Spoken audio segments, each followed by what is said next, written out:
incineration nos challenge mais grande que nós temos.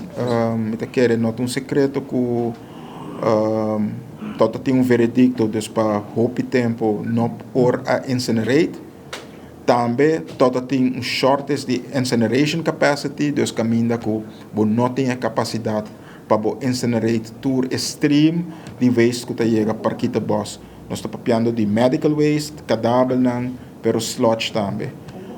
Se boak bom, é desastre, um desastre nacional. Mirando que nós temos 50 plus containers com medical waste e está crescendo.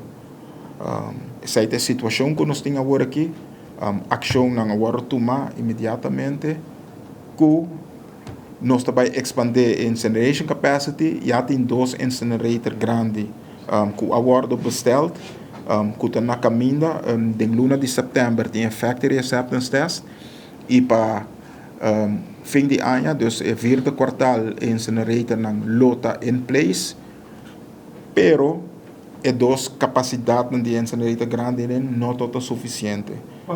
E mirando o delivery time de incinerator grande nós aqui para bem com 2 mobile incinerator na nota grande, mas é 2 ng anterior, pero sim que quando também ajuda nós com tá para ram off e crescimento de backlog mas. Dus zij nou bij take care de day-to-day stream de medical waste of outro waste não custa drenta para não seguir crescer e backlog que tem no momento aqui.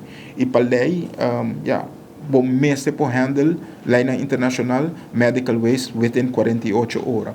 Dus nos mestre toma decisão para tu bingo 2 mobile units não que nos por ram off para o crescimento de medical waste.